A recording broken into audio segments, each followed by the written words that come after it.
天啊！我刚甩掉才3天的前男友，竟然摇身一变成为了我的继兄。无奈之下，要同住一个屋檐下，我费尽力气去掩饰这段关系，可他却在半夜找来了我。我妈又谈起了一段新感情，这已经是她和我爸离婚后的第10个男人了。她信誓旦旦地说这次是真爱，是她年轻时的恋人。考试前的那个周末，我妈约了新男人一起吃饭，在等菜的间隙，我偷偷地打量着他，这人大概40出头，五官端正，保养得很好，眉头有川字纹，平时看起来应该比较严肃，但他对我却很和善。说道：“听说你在新大读书，我儿子也在新大。”他叫。话还没说完，包厢门被一只修长的手拉开，一道瘦高的身影映入我的眼帘。他肤色白皙，五官分明，尤其是那一双勾人的桃花眼，加上右眼眼尾那颗小小的泪痣，既蛊惑又撩人。我当时脑袋嗡的一声，整个人都懵了。姐妹们，这也太狗血了吧！未来的哥哥竟然是我前男友，而且还是我主动去聊的。才相处了3天，就无情地甩了他的前男友。我目光躲闪，手心直冒汗。倒是他冷漠的目光在看到我后，就像捕猎的猎手看到了猎物一样，唇角缓缓勾起一个饶有兴致的笑容。沈清，好久不见。这顿饭我吃得如坐针毡，身旁的裴寂却神情自若。我的杯子里的雪碧喝完了，他靠过来给我续满，胸口几乎贴在了我的肩上。我身体紧绷，大气都不敢出，生怕一动就会有肢体接触。透明的液体倒满了杯子，他戏谑的声音低低响起：“这么紧张干什么？女朋友？”我赶紧看了对面一眼，还好我妈他们正你侬我侬，没有注意到这边。为了缓解紧张，我端起那杯雪碧喝了一大口。我侧过头瞪着他：“你倒的白酒。”他一脸无辜，真诚的道歉：“对不起，我以为你喜欢。”他之前见过我一口气喝完一杯白酒，我怕他说漏嘴，忙在桌下按住他的大腿，皮笑肉不笑地说：“你弄错了。”话还没说完，他反手抓住了我，他的手心有些粗糙，摩擦着我的手背。我每根头发都竖了起来，慌乱的呼吸都乱了。桌面上看似岁月静好，我妈不仅没发现异常，还咯咯咯的笑。小青平时很乖的，别说白酒了，啤酒也就过年时喝个半瓶，她酒量很浅。桌面下却是风起云涌，我使劲挣脱她的钳制，手臂不小心撞到了桌子，整个桌面的菜都晃了晃。我妈和裴叔叔都朝我看了过来。小青，怎么了这是？裴寂这才松开我，表情自然流畅，毫无破绽。我脸色绯红，默默地拉开与他的距离，讪讪笑道：“不好意思。”伸腿的时候不小心撞了下桌子。裴叔叔对我极为和善，说话间不断夸奖我，而对裴寂则神情严肃，很少有笑脸。总算是吃完了，我迫不及待地逃出了包厢，去了一趟洗手间。方便玩出来，看到盛家父子站在走廊的尽头，裴寂不知说了什么，裴叔叔大怒，一巴掌朝他甩了过去，啪的一声，隔得老远我都听见了。裴寂整个头都被打偏了，视线一抬，恰好迎上我惶恐的眼神。他抬手擦去嘴角的血渍，邪气的勾了勾唇冲我笑：“妈呀，有点吓人。”我马上避开视线，转身快步下楼。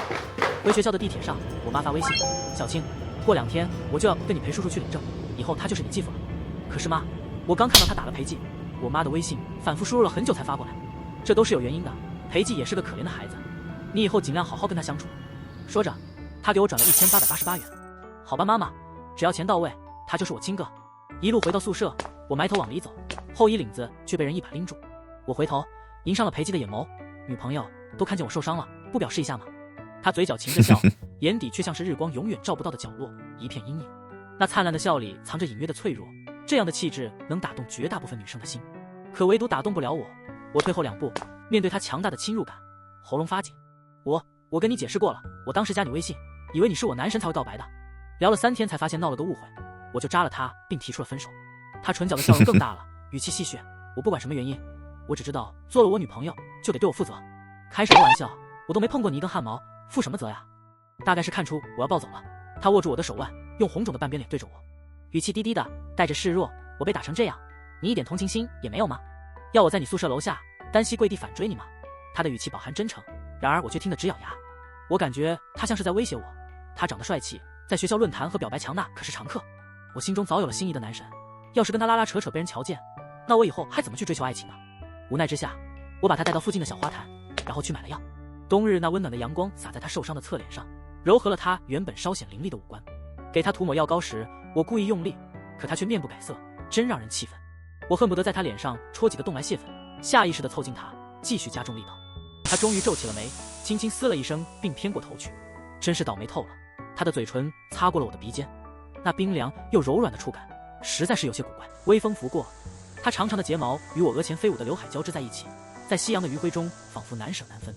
我的脸瞬间红了，把手里的药朝他一扔，丢下一句“你自己涂”，便飞快地跑开了。一路跑回宿舍，我照镜子时发现自己鼻子都在冒油，他刚才是不是蹭到了？他会不会觉得我很不卫生呢？可恶，可恶！晚上我跟室友们说起这件事，当然把亲吻的事情隐瞒了起来。他们一连串的尖叫着，没想到平日里的阳光校草，背地里竟然是个病娇，这种反差太让人喜欢了。一群恋爱脑，书里的病娇能让你欲罢不能，可生活中的病娇只会让人感到窒息。好在那天他发了那通神经之后，就没有再来纠缠我。可我万万没想到，考试结束放寒假，我妈妈给了我一个爆炸性的消息，作为拖油瓶，我要跟着她一起搬到裴姬家去。室友们听到这个消息都炸了，甜甜说禁忌之爱一听就很有感觉。我的前男友一开始是我哥哥，后来成了我老公，我立刻反驳道，不可能的，我喜欢的是周学长。甜甜翻了个大白眼，得了吧，你对周宁只是见色起意，我看你跟裴姬才会日久生情。他挤眉弄眼地说。我一个枕头扔向他，闭嘴吧你，我妈和裴叔叔都在呢。本来有长辈再也没什么，可没想到我妈妈他们领了结婚证出去度蜜月，在临回来之前却被告知有一个患者与他们的行程有重叠，他们需要原地隔离，所以偌大的别墅里就只剩下我和裴姬了。这叫什么事啊？第一个尴尬的晚上，我吃完外卖就匆匆回到自己的房间，裴姬一把拉住我的衣袖，深深地笑了起来，这么着急做什么？怕我吃了你？孤男寡女的，他靠得又那么近，我的呼吸都变得紊乱了。好在他没有再纠缠我，我成功逃离了他的磁场。别墅有2层，2楼是我妈妈和裴叔叔的房间，我和裴姬住在1楼斜对面的2个房间。我住的客卧没有独立卫生间。晚上10点多，我鬼鬼祟祟地抱着衣服溜进走廊尽头的浴室，没找到凉拖鞋，就光着脚先将就一下。洗完澡准备出来拿毛巾擦身体时，地上还有没冲干净的泡泡，我脚底一滑，后腰磕到了浴室的挡水石上。我惊叫一声，整个下半身在那一瞬间失去了知觉，我疼得眼前发黑，冷汗直冒，好几次试图站起来，可下半身却完全不受控制。就在这时，门被敲响了，裴姬清冷的声音响起：“沈清，你怎么了？”我摔倒了，爬不起来。他的声线紧绷起来：“你别急，我去拿备用钥匙来开门。”“不，别。”可是我的反抗并没有起到作用，我只能忍着疼痛要求他闭上眼睛，不准偷看。他倒是乖乖地闭上了眼睛，然后顺着声音来扶我，结果一伸手就碰到了。我忍不住倒吸了一口凉气，忍着疼痛生气地说道：“你往哪儿摸呢？”他一脸茫然：“难道不是你的肩膀吗？要不是我现在没力气，我非得给他几个大耳刮子，让他去非洲务农。我的身材可是很节省布料的，怎么能被他这样侮辱呢？”不管怎样，最后他总算是把我裹成了一个蚕蛹，用安全带把我捆在后座，然后踩着油门，一路风驰电掣地带我去了医院。我从差点被轻薄的情绪中缓过神来，就一直在哭泣。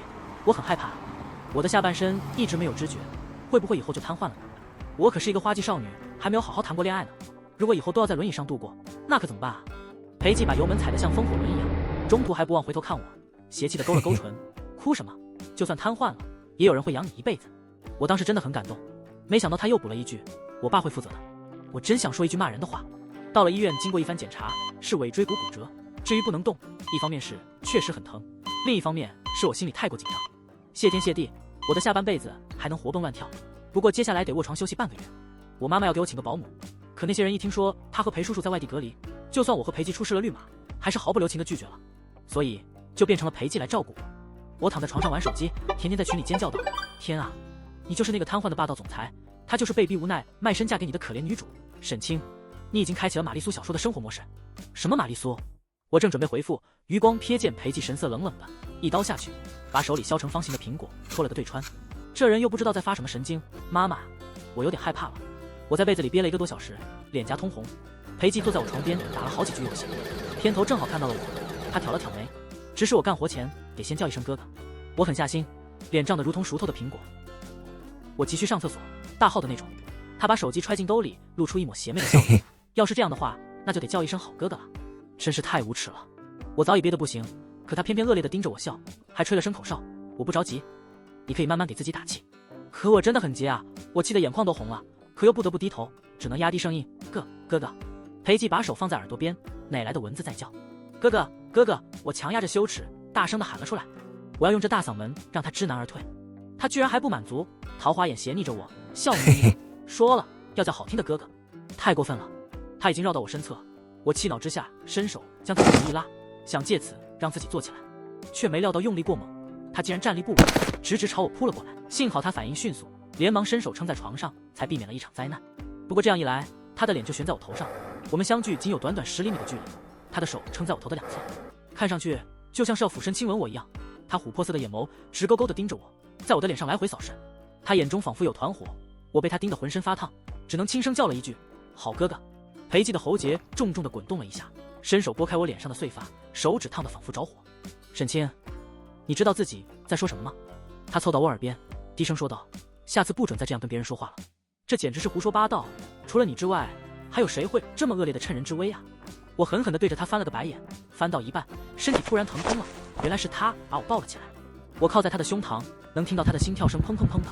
很快，我的心跳速度也被他带动了。好在2天后，我就能够自己下床了。不过这一声哥哥，我已经叫顺口了，因为我发现了一件有趣的事情：当我叫裴吉好哥哥的时候，他的耳朵竟然会变红。哼，来啊，互相较量，谁怕谁！10天后，我已经基本能自由行动了，去复查也没什么大问题，只是还需要多休息，好好养养身体。这天和甜甜聊天，他告诉我从他的暧昧对象那里得知的一个小道消息：裴吉怕鬼。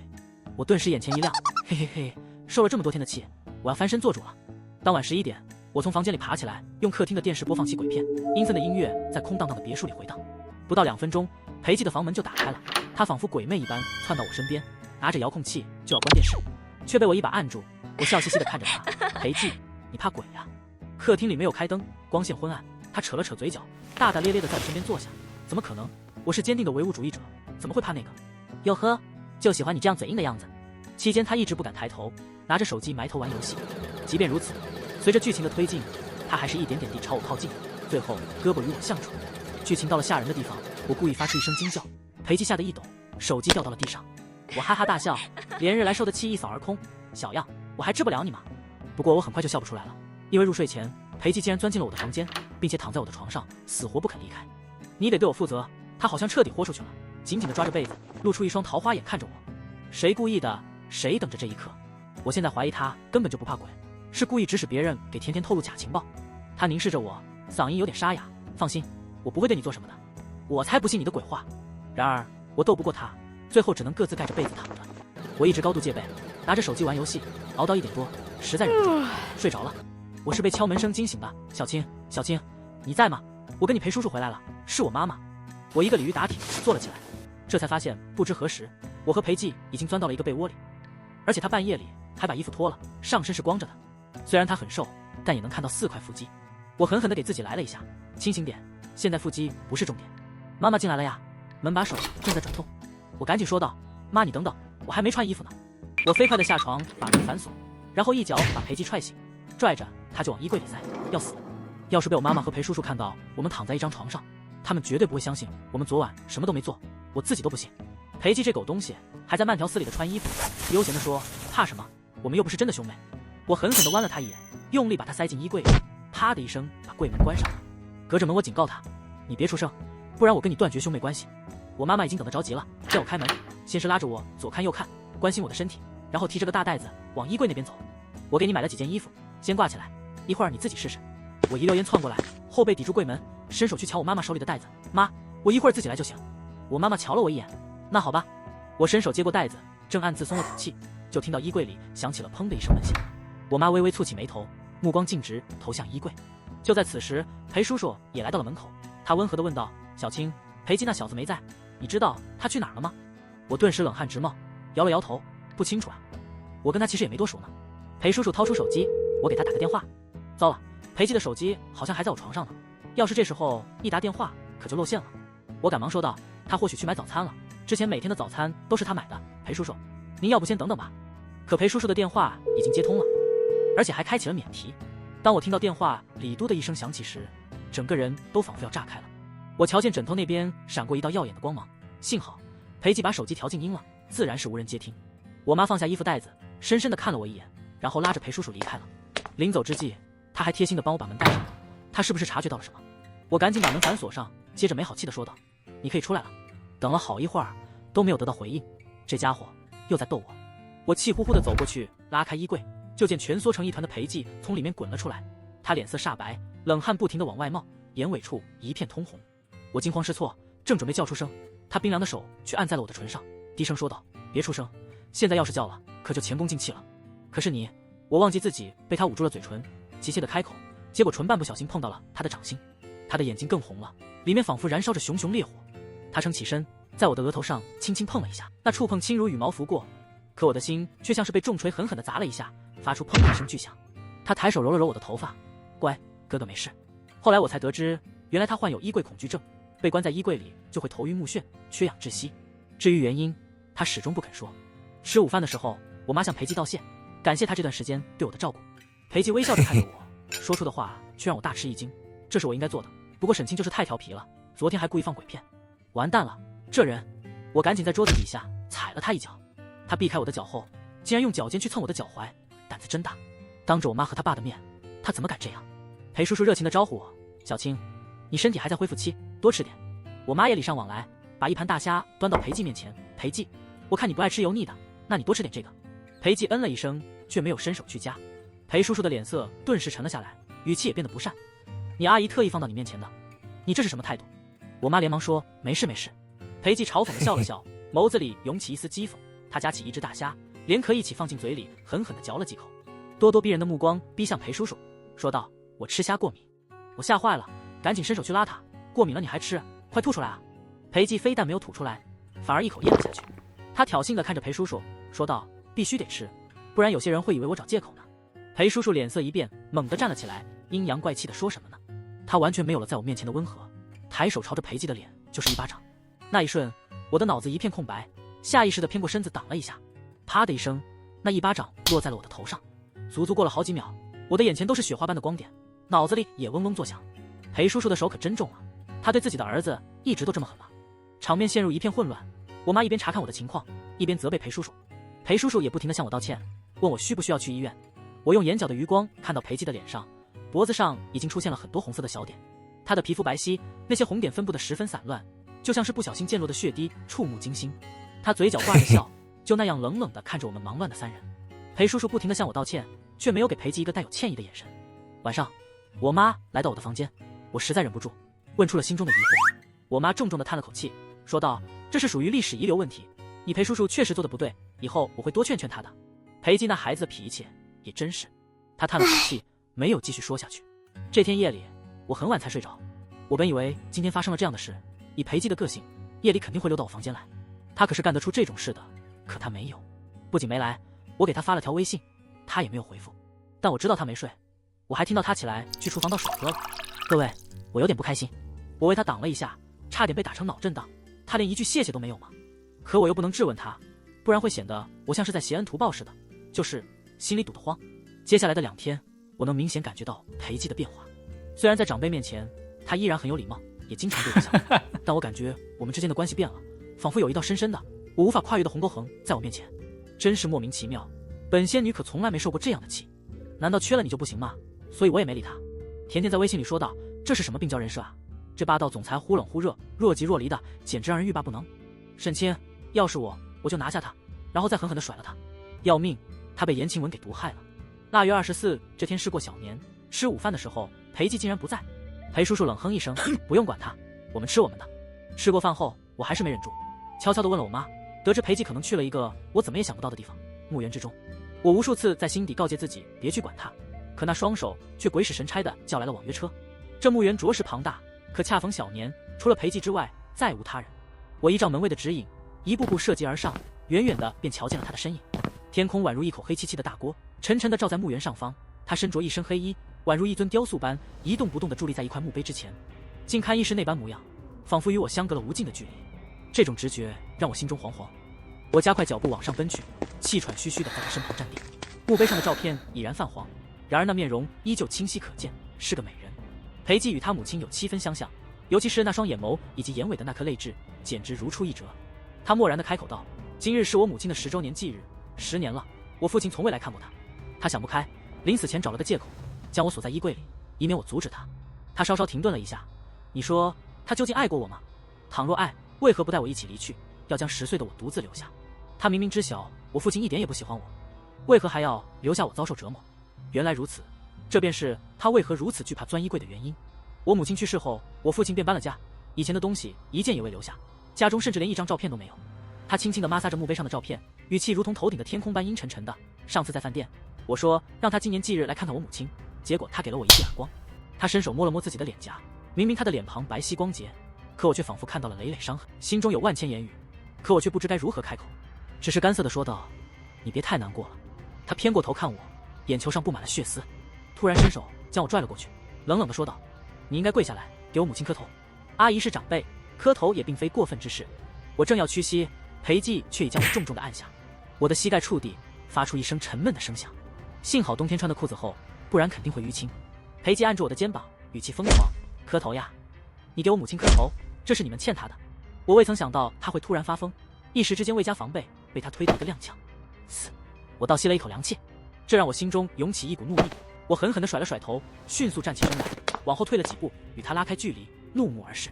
裴吉，你是不是有病啊？我担心你，大老远的打车过来，你让我给阿姨磕头，我也没有拒绝。你这样按着我是什么意思？我是什么千古罪人，要跟你母亲谢罪吗？这几日积压在心中的火气，在这一刻全部爆发出来。我怒吼道：“我知道你伤心难过，可你也不能拿我撒气，我又没有做错什么。”想到这几日他对我爱理不理的态度，我愈发觉得委屈，泪水在眼眶中打转。但我紧紧咬着牙关，不让自己哭出来，不能哭，一旦哭了，就会被他看清，还以为他对我有多重要似的。不过是个继兄罢了，一点也不重要。我死死地咬着牙，转身就要离开，偏偏就在这时下起了雨。这雨毫无预兆的倾盆下，噼里啪啦地砸在我的头上。我出门匆忙，未曾查看天气预报，自然也没有带伞。我的外套甚至连个帽子都没有。我愤愤地望着天空，反正已经湿透了。我懒得去躲雨，低着头就继续往前走。结果我的手臂被裴吉一把抓住，他脱下自己的外套罩在了我的头上，而他自己则穿着一件暗红色的毛衣。那毛衣衬得他的肤色愈发冷白，那颗泪痣在暗淡的光线中显得又冷又媚。这是什么意思？疯癫、无情、温柔、体贴，你全都演了一遍吗？我心中的怒火被点燃，将外套拽下来，用力朝他身上一甩，带着哭腔吼道：“我才不要你的衣服！我就算淋透了感冒病死，也与你无关。”外套如雨点般落在裴吉的头上，他将衣服拽下来，眼中布满了猩红的光芒，充满了危险。我来不及多想，他便上前2步，将衣服展开，用力扣在我身上，并且以极快的速度唰的一声将拉链拉到顶端。我的双手被束缚在衣服里，大帽子罩住了我的头。此刻的我肯定就像一只露出脸的蚕蛹。他2手拉起帽子的边缘，我整个人都被他滴溜的踮起了脚尖。他轻身靠近，额头与我相抵，声线压抑而沙哑：“给你就穿上，要不然……”说着，他腾出一只手，缓缓地按在我的后脑勺上，头节剧烈地滚动着，我就会亲你亲到就范。我们靠得如此之近，他维持着那个姿势一动不动，我们的呼吸相互交错，纠缠在一起。他掌心的灼热透过衣服都让我头皮发麻，口干舌燥。我闻到他身上有淡淡的酒味，瞥见他轻轻舔了舔嘴唇，更在他那宝石般琥珀色的眼眸中看到了愤怒又慌乱的自己。墓园十分安静，除了雨砸在树叶上的声响，就只有我的心跳声，砰砰砰，就像端午龙舟的鼓点，一声比一声急促。我与他对视着，看到他冷峻的眼神中掩藏着脆弱，看到他猩红的眼尾中蕴含着泪光，看到他紧紧抿着嘴角以防其下垂，看到他在极力隐忍，不让哽咽从喉咙中溢出。我大概是疯了，竟然抬起头吻住了他的唇。这曾是我的初吻，可当触碰到那片冰凉后，我猛地清醒过来，强烈的羞耻感如潮水般涌上心头。我究竟在做什么啊？我竟然做出这样的事，而且还是在他母亲的墓碑前。想到这里，我连忙往后退去。然而裴寂却一把拉住了我，轻轻地叹了口气：“沈清，现在想跑可来不及了。”雨噼里啪啦地下着，也不知过了多久，他才松开了我。我心里又慌又乱，压根儿不敢抬头与他对视。他牵起我的手，嗓音有些沙哑：“回吧。”坐回出租车上，又握了握他的手，他这才让我们这2个上车。一路上，他不停地说道：“你们这些年轻人真是太会玩了，都玩到墓地来了。我跟你们说，你们这样可不行。”在裴寂喋喋不休的声音中，裴寂的手慢慢地蹭了过来，覆盖在我的手上。我想要甩开他，可他却紧紧地粘着不放，并且将5根手指一根根地挤进来，最终我们十指相扣。我不敢看他，只能盯着雨水砸在车窗上，汇聚成一条条小溪，仿佛那无尽的欢喜潺潺地流入我的心底。走进别墅，迎面就撞见了裴叔叔。看到湿漉漉的儿子，他张口就是责备：“大过年的，你不好好在家待着，弄得一身湿的，给谁添堵呢？”裴寂嘴角的笑容僵住了，眼眸中一片暗黑。我赶忙说道：“裴叔叔，裴寂是把外套给我才淋湿的，他这样会感冒的，还是先让他去洗个热水澡吧。”裴叔叔哼了一声：“你是他妹妹，照顾你是应该的，他是男人，哪有那么娇弱？”最后还是我妈出来解了围。我和裴寂各自去洗澡，我妈熬了一锅浓浓的姜汤。我去厨房的时候，她拉住我低声说道：“你跟裴寂怎么回事？他确实是个可怜的孩子，但你要记住，他是你哥哥，他那种性格也不适合谈恋爱。”话还没说完，裴寂的声音在门口响起：“阿姨，姜汤有我的份吗？”我妈手一抖，手里的锅铲差点掉在地上，她尴尬地笑了笑：“有，你多喝2碗，今天小青又给你添麻烦。”裴寂瞥了我一眼，勾了勾唇，那笑容中透着一种难以言说的意味。哥哥照顾妹妹是应该的。尽管喝了姜汤，可我的鼻子还是不通畅。反观裴寂却跟没事人一样，躺在床上的时候，我只能张着嘴呼吸，活像一条被扔在岸上的鱼。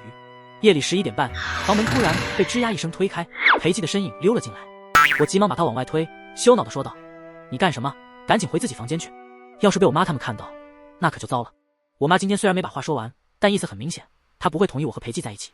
虽然她以前谈各种男朋友的时候也没经过我的同意，但我暂时不想把事情弄得太复杂。裴寂递给我一根棒棒糖，我来给你送这个。我有些茫然，你不是说中药冲剂太苦吗？我刚出去给你买的，以后只要乖乖喝药，就奖励你吃1颗。他从兜里掏出一大把，都是你喜欢的草莓味。啊，半小时前我喝药的时候，的确是随口抱怨了一句，我心里有些感动，接过那颗糖。他顺势就要往床边走，我赶紧拦住他，不行，太晚了，你回去吧。裴寂长叹一声，女人真是无情。他被我推到门口，我点七脚，迅速在他脸颊上亲了一下，然后吧嗒一声关上门。很快，他的微信消息进来了，你这样我还怎么睡？我抿着嘴笑，回道，会不会把感冒传染给你？不可能，你以为我是你啊？事实证明，他严重高估了自己的体质。第二天，他也感冒了，我心里十分愧疚。不过我妈和裴叔叔并没有往那方面想，还以为是他昨天淋雨的缘故。明明只隔着一条窄窄的走廊，可每一个独自入睡的夜晚，我总是特别想念他，恨不得一直黏着他。这大概就是初恋，就是爱情吧。因为我妈从中调解，裴叔叔对裴寂的态度比之前好了一些，但裴寂对这个爸爸依然很冷淡。他对我妈的态度还可以，但我总觉得有些不对劲。正月初8这天，裴寂出去了一趟，回来的时候竟然带了一盆杂色的花。他纠正我，这不是牵牛花，店主说这叫西岩花，所以就买来送给你。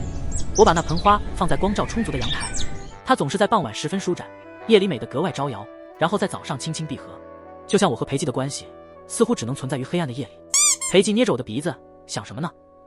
你要是愿意，我们现在就可以手牵手走到你妈面前。我赶紧拉住他，别，现在还太早了。就算是普通的大学生恋爱，也没有刚在一起就告诉父母的道理，更何况我和他的情况如此特殊。他笑着捏了捏我的脸，眼眸中闪过一丝隐晦。可等我想要仔细探究的时候，他却已经消失不见了。我非常精心地照料那盆花，希望它能够四季常开。那时我还不知道西岩花还有一个花语，容易破碎流失的爱。元宵节这天，我们一家人一起出去吃饭，期间裴叔叔起身去洗手间，钱包不小心掉在了地上。我弯腰去捡的时候，发现里面夹着一张泛黄的照片，这是一张合照呀。照片中的两人，一位是年轻时候的裴叔叔，另一位则是我妈。我妈呀，向来都是被岁月格外眷顾的美人呢，如今她已年过40，可看上去却仿若30出头那般年轻。照片虽已发黄陈旧，但依然能够清晰地看出她年轻时那明眸皓齿、顾盼生辉的模样。我妈这些年变化不大，可裴叔叔相较于年轻时却成熟稳重了许多，相貌上也显得更为老成。我妈凑过来瞧见这照片，不禁惊讶道，这么多年了，你竟然还留着它？裴叔叔从我手中接过钱包，缓缓地抚摸着照片，那神色间满是温柔与怅惘。我一直都留着的，这么多年换了无数个钱包，可这照片始终都夹在里面。我妈眼眶渐渐泛红，含羞带嗔地说道，都一把年纪了，你也不害臊？而我则快速地瞥了裴寂一眼，他依旧面带微笑，可凭借着我对他的了解，我能察觉到他的眼中已然失去了温度，心中不禁有些慌乱。裴叔叔一直将我妈妈的照片堂而皇之地放在皮夹子里，这对于我妈而言无疑是深情的体现，但对于裴寂呢？对于她的母亲呢？一个丈夫将另一个女人如此珍视的每日带在身边，简直可以说是肆无忌惮。那么他们母子又该如何相处呢？裴叔叔不喜欢裴寂的妈妈，所以连带的对裴寂也没有好脸色。可他作为一个儿子，又究竟做错了什么呢？想到这里，我赶忙跟我妈搭话，巧妙地岔开了这个话题。饭吃到差不多的时候，裴寂起身去了洗手间，我也跟着一起跟了过去。在厕所门口，我拉住他的衣袖，轻声问道，你是不是生气了？对不起，我之前都不知道这些事。他背对着我静静地站着，过了好一会儿，他才转过身来，揉了揉我的头，我知道这些事跟你没关系。他的眉眼比之前柔和了许多，我也稍稍放松了下来。当年到底是怎样的情况呢？我现在必须得弄得明白。这天晚上，我缠着我妈，非要她给个答案。她拗不过我，无奈地叹息一声道，当初我跟你裴叔叔在谈恋爱，双方的感情都还不错。就在那个时候，你裴叔叔的爸妈遇到了一些麻烦。我妈轻轻扶了扶头发，只有裴寂的外公能够帮着解决这些问题。裴寂的妈妈一直对裴叔叔一往情深，便以此为筹码，要求他娶自己。裴叔叔只能与他结婚。裴寂的外公当初非常厉害，裴叔叔如今能有今天的成就，也离不开他的扶持。我妈嘲讽地笑了一声，我当初特别生气，觉得他背叛了我们，一气之下离开了新市，然后很快就和你爸结了婚，接着就有了你。裴叔叔讨厌裴寂的妈妈，因此也连带不喜欢跟他长得很像的裴寂。我知道裴寂这孩子是无辜的，可走到这一步也有他自身性格的原因，他太倔强了，一直都不肯服软。服软？这要怎么服软呢？他又没有做错事，为什么要服软呢？对于一个孩子来说，渴望得到父亲的爱本就是天经地义的事情，难道还要通过哀求、摇尾乞怜才能获得吗？我重重地吞了口口水，问道，妈，你觉得裴叔叔是真的一直爱着你，一直放不下你吗？我妈一愣，随即笑了笑，小青，你还太小了，爱情这种东西很复杂，它并不纯粹。他这些年到底是不是一直爱我，这并不重要，重要的是我知道自己是他心中的白月光，他下半辈子都会对我好的。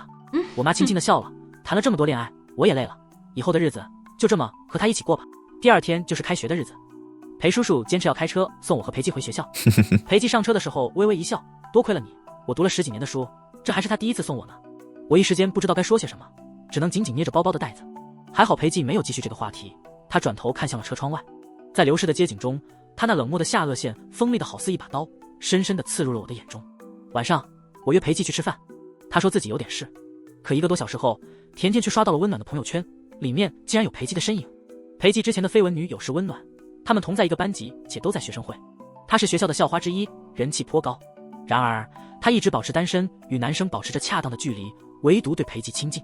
稍有眼力的人都能察觉到她对裴记怀有好感。甜甜把手机递给我看，在餐厅那暧昧的灯光下，裴记举着手機，眉眼间洋溢着微笑，那是我这2天未曾在他脸上见过的温柔笑容。就在这一瞬间，我仿佛被锋利的刀刃刺中，猛地晃了晃。甜甜愤怒至极，渣男，明明已经和你在一起了，还跟其他女人约饭，简直是厚颜无耻。小青，你打个电话去骂死这死渣男。在一起，我仔细的回想，从头到尾他对我撩拨、亲吻、拥抱，似乎从来没有说过爱我，也未曾提及在一起的话。我和他之间到底算是什么关系呢？我还没弄明白，温暖就申请加我的 QQ。 我通过他后，他也没多说什么，只是发了几个音频文件过来。我点开后，听到里面传来裴记阴恻恻的声音，我怎么可能会喜欢他？我只是玩玩罢了。要不是他妈，我妈也不会这么早就去世，我怎么可能会真正喜欢他？这些话如同炸雷在我头顶响起。我想要质问温暖是如何拿到这些的，可他又从我的好友列表中消失了，把我拉黑了。但我已经想起了很多细节。我第一次加裴记，以为他是我的男神，问他能否做我的男朋友，他起初拒绝了我，我很难过，于是换了一张哭哭啼啼的自拍照。结果他很快就来找我，说愿意做我的男朋友。我第一次和他约见面时，他那样仔细地打量着我，仿佛要将我一寸寸刻在他的眼眸里。当时我茫然不解，现在想来，大概是因为我和我妈妈长得很像吧。裴叔叔也说过，我和我妈妈年轻的时候至少有8、9分相似，只是我的皮肤比我妈妈的要黑一些。他认出我了。我妈妈和裴叔叔重逢已经有一段时间了，或许他早就知道他们要结婚，也知道我妈妈有个女儿在新大。一开始他就是处心积虑地接近我，所以那天在墓园里，他压着我的肩膀让我给他妈磕头，那并非晚辈应有的敬意，他是要我向他妈道歉。他恨我之前的种种温柔缠绵，只是他编织的一张网罢了。他要温柔的将我杀死。我紧紧地握着拳头，在他宿舍楼下等待。我总要亲口问个清楚。下雪了，去年冬天一直没下雪，过完年却下起雪来了。细碎的雪花宛如仙女的眼泪，一片片飘落，落在我的头上、衣服上，慢慢的融化。冰冷的感觉似乎渗入了我的骨髓。远远的，我看到裴记和温暖并肩走来。裴记穿着黑色大衣，温暖穿着白色羽绒服，路灯将2人的影子缠绕在一起，看上去真像是难舍难分的恋人。我冷冷地笑了。我本想放声大笑，可眼泪却不由自主地滑落下来。裴记看到我，神情有那么一瞬间的慌乱，他快步走过来，小青，你怎么在这里？他伸手想要拉我，我却向后退了2步，避开他的手。我抬起眼眸看着他，泪光中他的表情模糊不清。我深吸一口气，缓缓问道，裴记，你接近我，与我暧昧，是为了报复吗？他的手僵住了。你恨我妈妈，也恨我，所以你用这样的方式来发泄你的怨恨吗？裴记的喉头滚动了一下，嘴唇轻轻动了动，却没有发出声音。呵呵呵，我笑得更大声了，语气激昂而疯狂。可我做错了什么？我妈妈做错了什么？我妈妈也勉强算是受害者吧。这些年她远走他乡，谈过很多次恋爱，可她从未插足过任何人的婚姻。她也没和你爸爸联系过，为什么你爸妈的纠缠和错误要归咎到我妈妈和我的头上？我歇斯底里的吼道，你告诉我，我到底做错了什么，让你这样玩弄我？你恨你爸爸迁怒于你，可你现在的所作所为和他又有什么区别？雪越下越大了，那个几天前还温柔暧昧地握着我的手的男人，此刻身体紧绷着，唇线抿得紧紧的，犀利如刀锋。怒意发泄完后，我只剩下无尽的失望和疲惫。我的嗓子已经嘶哑了，声音如同天际飘下的雪花般轻柔。裴记，我知道你的委屈，其实我已经决定，以后要给你很多很多的爱，来弥补你从小的缺失。我抬起雾蒙蒙的眸子看着他，极其艰难地挤出一个笑容。可你根本不在乎，你爸爸伤害了你，所以你就伤害我来达到心理平衡。我缓缓地嗤笑了一声，裴记，你会后悔的。说完这一句，我再也不想去看眼前的人。雪越下越大，我眼前的人影都变得模糊起来。可我现在只想尽快逃离。身后似乎有人在喊我，可我的脑子里嗡嗡作响，什么都听不见。我低着头冲过校园的马路，就在这时，一辆小汽车拐了个弯，车前灯刺眼的光芒直直地射进我的眼睛。此刻，我的脑海犹如一片空白的画布。随后，我身形猛地一晃，竟被裴寂狠狠地拽了一把。那辆小汽车稳稳地刹住了车，雨刮器不停地摆动着，仿佛不知疲倦。车前灯的光芒映照出裴寂那惨白的脸庞，他几乎是怒吼着对我喊道：“你没长眼睛吗？刚才差点就被撞死了，你懂不懂？”他的眼中布满了血丝，紧紧钳住我的手，还在微微颤抖。我扯动着嘴角，脸上的笑容比哭泣还要难看，死死地盯着他，说道：“我要是死了，你肯定会很高兴吧？到了下面，说不定你妈还会让我给她磕头认错呢。”他原本就惨白的脸色瞬间变得毫无血色，眼中的血丝根根凸起。沈清，我在心底默默数了3下。他接下来的话终究还是没有说出口。我勉强挤出一丝笑容，将自己的手抽了回来，头也不回地走进了那漫天的大雪之中。我生病了，浑身乏力，头晕目眩，校医院也检查不出个究竟，每天都毫无精神，对什么都提不起兴趣，吃什么都觉得没味道。甜甜急得像热锅上的蚂蚁，要去找裴寂，让他以死谢罪。他那滑稽的模样却再也无法让我开怀大笑。我在床上一连躺了3天，微信里空荡荡的，没有一丝动静。其实我不敢深入思考自己到底在期盼着什么，我的内心仿佛有2个小人在不停地拉扯着。夜深人静的时候，一个小人在咆哮：“别再想他了，别犯贱了，他就是个渣男，要珍惜生命，远离渣男。”难道你还想继续被他玩弄吗？可另一个小人却蜷缩在角落里，卑微地期盼着，期盼他能来找我，期盼他能给我一个合理的解释，期盼这一切都只是一场误会。这天下午，隔壁宿舍的妹子敲响了我的门：“沈清，楼下有个男的在等你呢，是个皮肤很白的帅哥。”我的心瞬间激动到了极点，我匆匆收拾了一番，快步走下楼。从宿舍楼出去的时候，我还特意拿出手机照了照自己，心里不停地默念着：“别高兴得太早了，或许他又是来伤害你的呢。”我一步一步地朝着楼下走去，只见在下午温暖的阳光中，皮肤白皙、笑容温暖的周宁温柔地叫着我的名字：“沈清。”我的心在这一刻仿佛从高空坠落，我挤出一个笑容：“周学长，你找我有什么事吗？”周宁就是我之前暗恋的男神，在学校众多的帅哥中，他应该是温柔且富有学识的代表。他的手机号与裴寂仅仅只有1个数字的差别，所以上次我加微信才会弄错人。周宁微微弯起眉眼：“我听说你生病了，所以过来看看你，看过医生了吗？现在还有哪里不舒服吗？”他走上前来，伸出手想要触碰我的额头，我往后退了一步：“我没发烧，也没什么大事，就是胃口不太好。”男神屈尊降贵来关心我，要是放在以前，我不得像土拨鼠一样尖叫起来，可眼下我真的一点心情也没有。周宁微微一愣，僵硬在半空中的手慢慢收了回去，关切地说道：“饭还是要吃的，我看你都瘦了。”我抿着嘴不发一言。这时手机突然震动了起来，是甜甜给我发的微信：“小青，周宁是不是去找你了？我都打听清楚了，他之前一直忙着考研的事，现在笔试成绩已经出来了，他以第1名的成绩考上了隔壁科大的光电专业，可真厉害啊！他今天找我问你的事，你应该明白他的意思吧？”我看完微信，抬起眼眸迎上了周宁温柔的眉眼，他与裴寂简直就是2个完全不同的极端。“沈清，之前你找我借资料的时候说过要请我吃饭的，择日不如撞日，就今天吧，欠的债总是要还的。”我按照他的要求来到了堕落街的鸡公包店，却没想到会在这里碰到裴寂和温暖。温暖始终神采飞扬，喋喋不休地说着些什么，裴寂握着筷子在砂锅里拨弄着，眼神冷漠，兴致全无。我推门而入的那瞬间，一声欢迎光临成功吸引了他的注意力。他抬眼望见我，那原本冷峻的眼中闪烁出惊喜的光芒。然而就在此时，周宁也紧跟着走了进来，他扫了裴寂一眼，轻轻拽了拽我的衣袖，说道：“这儿都坐满了人，要是你觉得不自在，我们就去别的地方看看吧。”温暖已经皮相笑而内心不笑地打起了招呼：“周学长，沈清，你们过来跟我们拼桌呀！”老板娘也极力地劝说着我们。周宁担忧地看了我一眼，我看向裴寂，只见他嘴角勾起一抹带有嘲讽意味的冷笑，一股酸意和愤怒瞬间涌上我的头顶。凭什么啊？他凭什么有资格嘲笑我？我迈步走到他对面，重重地坐下，说道：“就在这吃吧。”温暖趁机坐到了裴寂身边，而周宁坐下后，用纸巾仔仔细细地擦拭了一遍桌面，又帮我用热水烫了碗筷。我和他各自点了一份基础套餐，在等待上菜的过程中，气氛格外诡异。裴寂挑起那双似含桃花的眼眸，斜睨了周宁一眼，嗤笑出声：“周学长第一次请我妹妹吃饭，就吃这个。”周宁微微皱起了眉头，我脸色一沉，毫不示弱地回应道：“有什么问题吗？你不也经常请校花这样的大美人在这吃吗？”温暖宽厚地笑了笑：“我觉得这家店的味道挺不错的呀。”裴寂却是冷冰冰地说道：“我可没请他，我们只是偶然碰见的。”温暖的脸色瞬间变得苍白，捏着筷子的手也紧了紧。我哦了一声，说道：“其实这一顿是我请周学长的课。”裴寂猛地抬起眼眸，目光如剑般犀利，仿佛要将我看穿。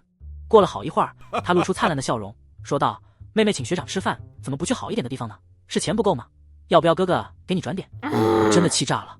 他怎么能在伤害我之后还能如此云淡风轻，还要转钱给我，让我去请其他男生吃饭？来啊，彼此伤害啊，谁不会呢？我直视着他的眼睛，说道：不用了吧，叔叔给你的生活费或许还没有我的零花钱多呢。裴寂的脸色在这一刻彻底阴沉了下来，我内心既感到痛快，又觉得难过。杀敌1000，自损800，大概就是这种感觉吧。气氛陷入了尴尬。这时，老板娘端着热气腾腾的鸡公包走了过来。这家小店为了能容纳更多的客人，桌椅摆放得满满当当，几乎没有多余的空间。她走到我身边时，隔壁桌的客人恰好站起身，撞到了她的胳膊。她一时没稳住，那一碗滚烫的菜朝着就泼了过来。我急忙往后退，但速度还是不够快。裴寂猛地站起身，伸出手，而周宁则一个侧身扑到了我身上。一大碗鸡公包有一半洒在了他的后背上，还有些溅到了我的手背上。我听到周宁倒吸了一口凉气。店里一片混乱，我在关心周宁被烫伤的有多严重，而裴寂则紧紧拉住我的手，仔细查看，对着慌乱的老板娘和那个突然起身的学生凶巴巴地喊道：你们是瞎了吗？我将手抽了回来，淡淡地睨了他一眼，说道：我的事不用你操心。裴寂眼尾通红，似乎想要说些什么，而我已经扶着周宁说道：你伤成这样，我们赶紧去医院吧。幸好冬天穿的衣服厚，周宁的情况不算太严重，只是后背被烫红了一大片。看着我愁眉苦脸的样子，他还笑着揉了揉我的头发，说道：我没事的，你要是这么愧疚的话，不如请我看一场电影怎么样？他用这个来提请求，我也不好拒绝。其实我内心深处住着一个邪恶的小人，他在阴暗处笑着：裴寂，睁大你的眼睛看看，我不是非你不可的呀。第二天我恢复了上课，室友们都说都是周宁将我从深渊中拉了出来，但我知道不是这样的。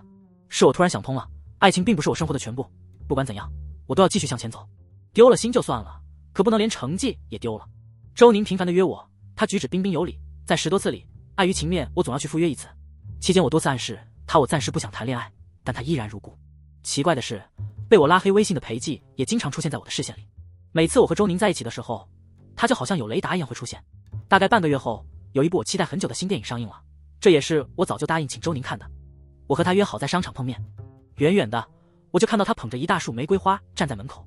新城靠近大海，今天风特别大，路边的树被吹得左右摇晃。周宁大概是为了保持风度，衣衫穿得很单薄，不停地走动跺脚，但隔着一条街，我也能看到他脸上灿烂的笑容。我的脚步停住了，很明显，继续往前走，等待我的将会是一场告白。罢了，电影恐怕是看不成了，今天就跟他说清楚吧。我深吸一口气，抬起脚，就在这时，我的手腕被裴寂一把抓住。他脸上一如既往的没有什么血色，眼尾泛着猩红，语气咬牙切齿地说道：你要过去，你要接受他的告白，然后和他在一起吗？确实如此，起初你钟情的乃是他，如今他向你告白，你定然欣喜若狂，连自己姓甚名谁都忘却了吧？我被这话深深刺痛，我猛地甩开他的手，我与谁在一起，与你何干？他压低嗓音，几近泣不成声：沈清，抱歉，先前是我的过错。我烈烈的风刮得我的眼眶通红。裴寂，此刻说抱歉已然太迟，你继续恨我吧，我已不在乎。仿佛有什么怪异的声音，如锯子般切割着我的耳膜，也切割着我的心。我并未做错什么，却遭此玩弄，仅一句轻飘飘的对不起，难以抚平我的伤痛。我调整好呼吸，准备绕开他继续前行。就在此时，耳畔传来一声小心。我尚未反应过来，便见裴寂猛地用力将我推开，我脚下一滑，一个踉跄摔倒在地，而一块锈迹斑斑的广告牌被风刮落，重重地砸在他的后背。周围有人开始拨打120，我站在裴寂近在咫尺的地方，整个人茫然不知所措。他刚才推开了我，然后自己却被砸了。我浑身剧烈颤抖，费了好大劲才走过去蹲下。大片的血迹从他的衣服里渗出，我颤抖着伸出手想要触碰，可离他仅几公分时，我已不敢再继续。温暖不知从何处冲了过来，他一把推开我，想要将裴寂抱起。我这才回过神，连忙冲上去死死抱住他。这种情况他不能动，别碰他，等医生来。温暖恶狠狠地盯着我，为何被砸的不是你？你要寻死，为何要把他牵扯进来？该死的人应该是你。裴寂轻微地咳嗽了几声，温暖也顾不得骂我，赶紧跑过去想要握住他的手，可裴寂避开了他，目光直直地看着我。他脸色惨白如飘落的雪花，唇瓣毫无血色，缓缓用力且郑重地开口：沈清，对不起。别哭。我的眼泪在这一刻如决堤般涌出，我拼命摇头：没关系没关系，你别说话了，别开口。他微微勾起嘴角，随后缓缓闭上了眼睛。我的心在这一刻仿佛坠入了冰窖，四肢已完全失去温度，温暖更是疯狂地尖叫起来。救护车来得极为迅速，裴寂被抬上了车，温暖也想跟着上去，结果被我一把拉住。救护车上只能坐一名家属，我以裴寂妹妹的身份在此时发挥了作用。一路赶到医院，医生做完检查后说他暂时应该没有生命危险，但还需进一步治疗。裴叔叔和我妈也很快赶到了。温暖自己打车过来，哭哭啼啼的在裴叔叔面前告状，说裴记是为了推开我才被砸的。他本想让裴叔叔因此对我心生厌恶，可他万万没想到，裴叔叔沉吟片刻，说道：“保护妹妹是他应该做的，既然是他主动推开的，那就说明他心甘情愿。”温暖哑口无言，而我的心却狠狠的揪紧。若是裴记听到这样的话，又该是怎样的难受呢？我妈这时说道：“温同学，谢谢你如此关心裴记，不过医院有我们在，你还是先回去吧。”这明显是在委婉的下逐客令。温暖愤然离去，临走时还不忘狠狠地瞪我一眼。可我此刻哪有心思搭理他？我只希望裴记不要出事。等待的过程焦灼而漫长，仿佛度过了千万年。医生终于出来了，说裴记的左臂和肋骨受了伤，还有脑震荡，需要静养。肋骨伤势不重，但左臂能否恢复到原来的水准，现在还不好说。总之要格外小心。他被转到了单人病房，我们3人也跟了过去。因为用了麻药，他现在还在昏迷中。我坐在床边，死死地盯着他的脸，恨不得他此刻立刻醒来，叫我一声沈清。我妈走上前来，轻轻拍了拍我的肩膀。裴叔叔也过来了，反而安慰我：“小青，别太难过，医生都说了他没事，这小子向来命硬。”病床上的裴记睫毛仿佛微微颤动了一下。裴叔叔默默离去后，我妈啧了一声，掏出手机打开微信。以你裴叔叔那臭脾气，我跟他怕是要完了。我得瞧瞧接下来哪个幸运的小伙子能得到我的青睐。妈，对不起。我妈皱起眉头，将手机收回兜里。跟你没关系。其实我也觉得裴记这孩子可怜，可我没那么多善心，本来也不想多管闲事。但他既然救了你，作为你的妈妈，我总归得有所回报。老盛也是个混账，这么多年一直给了他们母子错误的信息。裴记他妈到死都以为你裴叔叔经常出差，是在跟我幽会。要不是这样，裴记也不至于跟你。他摸了摸我的头，妈说过，妈最爱的是你，这次你总该相信了吧？你看，为了你，这么有钱又对我死心塌地的男人，我说不要就不要了。我妈临走时握着病房门把手，无奈地说道：“小青，裴记这样的性子，我更希望他是我儿子，而不是我女婿。你自己可得好好考虑清楚。”送走我妈，我竟发现裴记的眼角挂着一滴晶莹的泪水。我伸出手替他擦去，轻声询问：“裴记，你是不是醒了？”他静静的，没有任何回应。他在第2天上午苏醒过来，醒来后，他的目光在病房里扫视了一圈，略带一丝失望。看到我后，他眼眸中亮起了光芒。我强忍无尽的愧疚，低声问道：“你醒了？饿了吗？想吃点什么？我去给你买。”他琥珀色的眼珠紧紧盯着我，沙哑着声音问道：“你还在生气吗？”我一阵惊愕，他为了我险些丢了性命，现在居然还来问我生不生气。对不起，一开始我的确心怀不轨，甚至在你哭着控诉我的那一刻，我都告诫自己绝对不能心软。他将手轻轻地放在我的手上，但我后悔了，我后悔的夜夜难以入眠。当那块广告牌砸向你时，我才明白自己爱你有多深。他一字一顿，我爱你，在我自己都未曾察觉的某个时刻，我早已爱上了你。你说要把我缺失的爱都补给我，还算数吗？我的眼泪夺眶而出，算数，这一辈子都算数。